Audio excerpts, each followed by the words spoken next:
Hello everyone, welcome back to my channel. What are we doing today? Jaclyn Hill's Ride or Die makeup tag. I saw this video that she posted back in August, Ride or Die makeup tag. I wasn't going to do it, and then I said, you know what?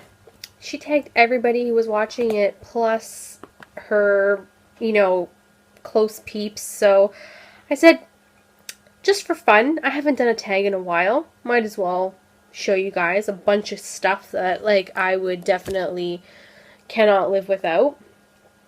So, with that said, I'm just going to dive in. The first product is primer. So, Ride or Die primer. Oh my god, you guys. Here. My Smashbox primer. I have not found a primer that controls my oils as good as this one does. I don't know why, but the Benefit Professional, the L'Oreal Miracle Blur is good. They're all decent primers, but this one just controls my oils like no other I have ever experienced. So if you guys are looking for a good primer, check it out. It's worth the money. Love it. Foundation. Ride or Die foundation. This is the foundation I go to when I need full coverage, oil-free long wear makeup with no SPF. This is the Tarte Amazonian Clay 12-Hour Full Coverage Foundation. This is my Ride or Die foundation. I wear this to weddings because it keeps me matte all day long. No flashback that I've experienced. And it lasts for a long period of time. So it does perform very well, especially in the heat. So this one is like my top foundation of all time. Concealer. Sorry guys, I'm looking down at the list. So my Ride or Die concealer is my MAC Pro Longwear. I'm in the shade NC25. I also have NW25, but it is like really full coverage. It is the best thing you can use if you have really sheer foundations and you want to make them more full coverage. Add a drop of this.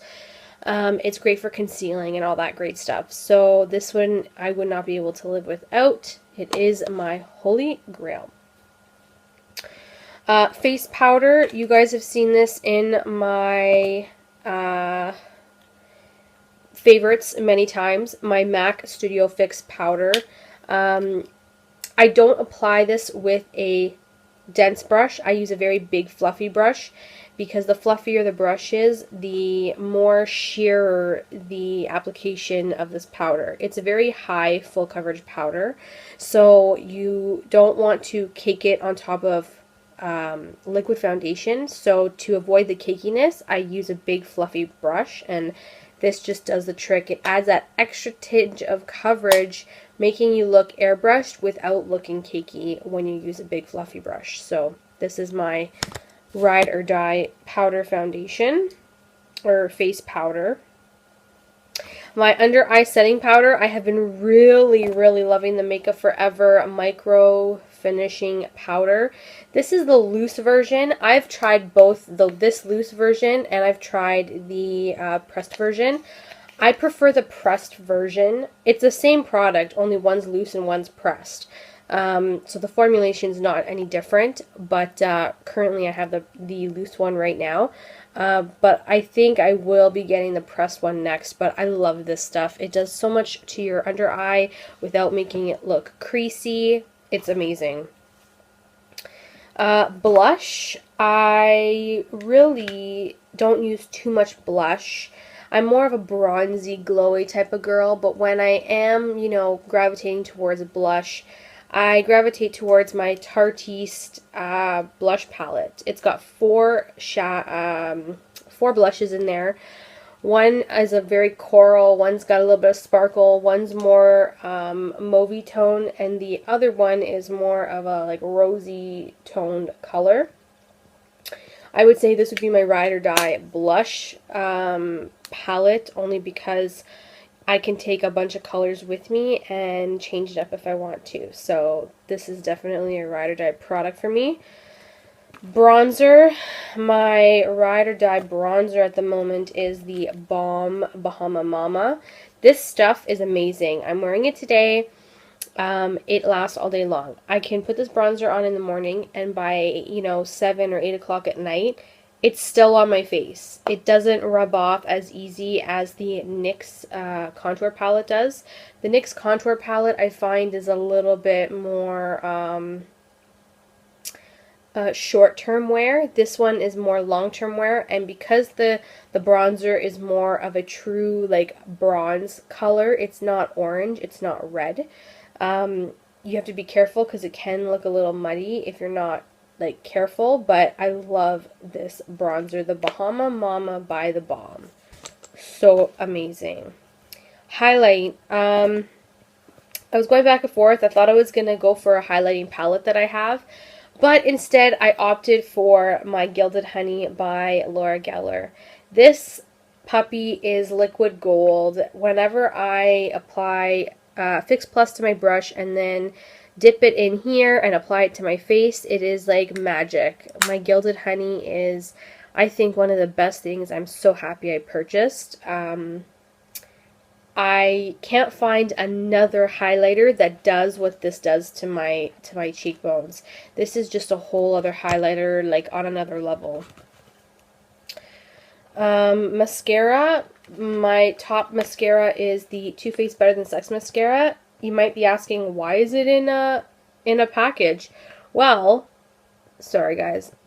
It's in a package because the last one I used up and I bought a backup, which I have not opened yet because I am seriously, like, I'm trying to use up other mascaras before I crack this open because it's a very expensive mascara.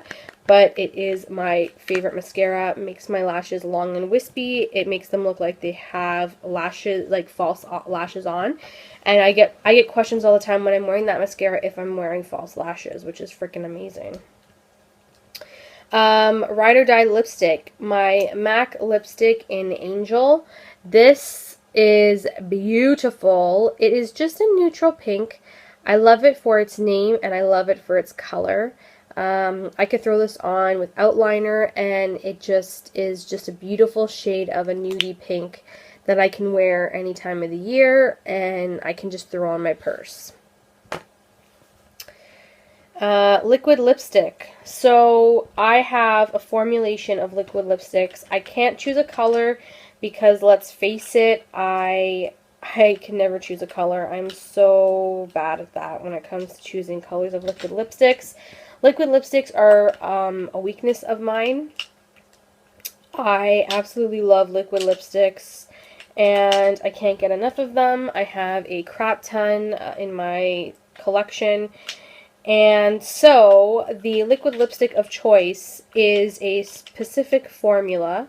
It is by Stila. They're the Stay All Day liquid lipsticks. You guys can see how many I have here. These are all Stila liquid lipsticks. They are freaking expensive. I think in Canada they go between $28 to $30 a pop.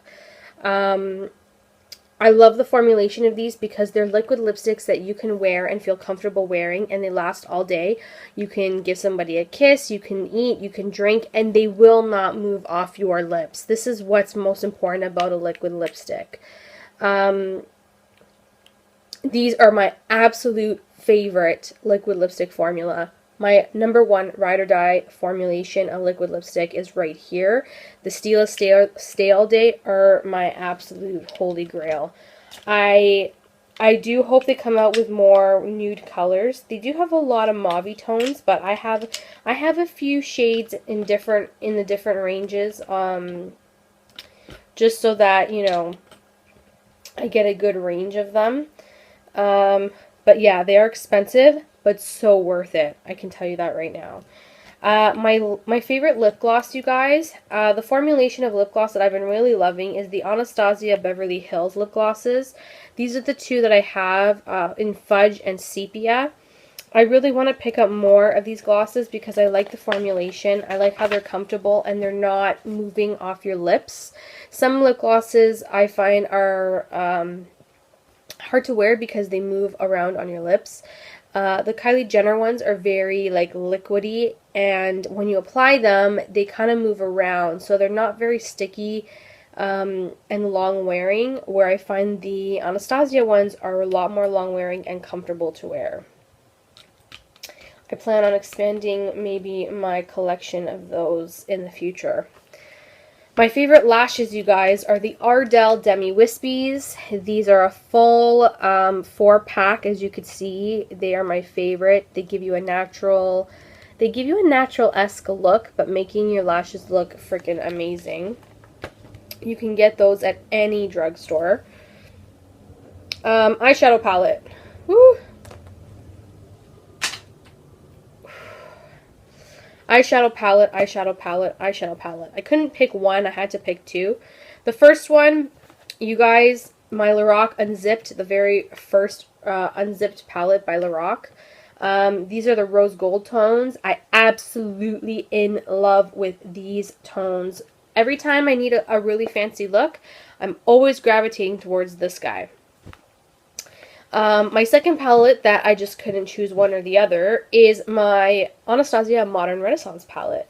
This palette is fairly new, so you could still get it. So is the unzipped one you could still get a hold of. But this one is more of a warm tone palette as well. A little bit less shimmer. I think you have 1 or 2 shimmer shades in here. The rest are matte. That's why I love it. You have a kind of a more of a matte shadow selection in this one, and the warm tones are right up my alley.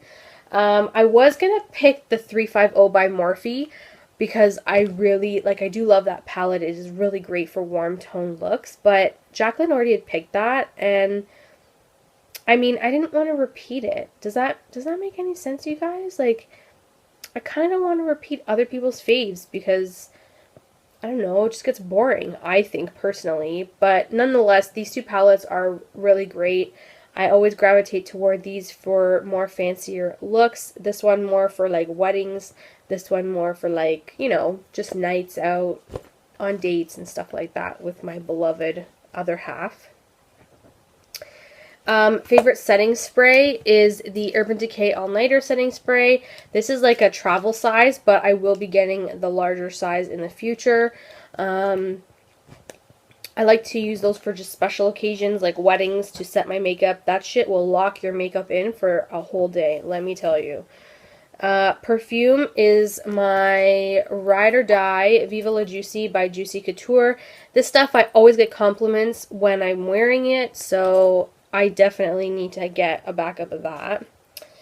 And my eyeshadow base of my choice is my MAC paint pots. I have a ton of these MAC paint pots in different neutral tones.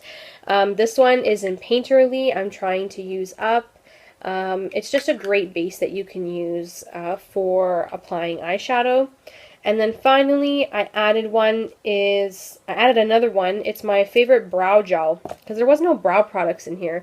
And I have to say, my #1 brow product that I cannot live without no matter what, I can change up my pencil to any type of company, but my #1 brow gel that I cannot use other brow gels is my Anastasia brow gel in chocolate. I cannot live without this. My brows do not look the same without me using this as a setter. So that is my Ride or Die brow gel. That's it, guys. That's all I have. I hope you guys enjoyed. I'm so happy I got through those all in 14 minutes and like 6 seconds. Thank you so much for watching. Thumbs up this video. Make sure you subscribe, and I'll talk to you guys in my next video. Bye, everyone.